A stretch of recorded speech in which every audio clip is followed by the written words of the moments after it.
නිදහස් සිතුවිලි. Unbound thoughts. කතා කරන ඇත්ත ක්‍රියාවේ නැතිනම්.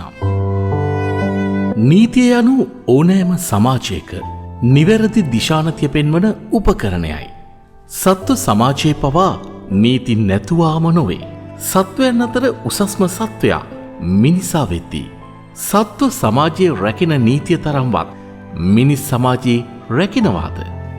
ඇත්තටම ඒක ගැටලුවක්. රෝහලක බෙහෙත් ගන්න, ආයතනයකින් වැඩක් කරගන්න, බිල්පතක් ගෙවා ගන්න, මේ හැම දෙයකටම විධිමත් ක්‍රමය තමයි පෝලිම. ඇත්ත විටක පෝලිම යනු කරදරයක්. හැබැයි සාධාරණ හා විධිමත්කමට පෝලිම විසඳුමක්. ඒත් කවුද නිවැරදි සාධාරණ ක්‍රමයට පෝලිමේ ඉන්නේ? රටවල් හදන්න, ගෙවල්වල කාර්යාලවල කඩපිල්වල නැතිනම් සමාජ මාධ්‍යයේ කටින් විතරක් සටන් වදින සමාජ සාධාරණය කතා කරන බොහෝ උදවිය පෝලිම් පනින්න සැලසුම් කරන්නේ නව සොයා ගැනීම් පවා කරමින්.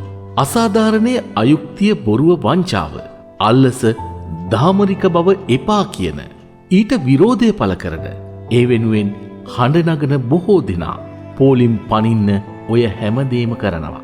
රට හදන්නත් පුළුවන්, අනුන් හදන්නත් පුළුවන්, ඊට කලින් තමන්ට හැදෙන්න පුළුවන් නම්. නිදහස් සිතුවිලි. Unbound thoughts.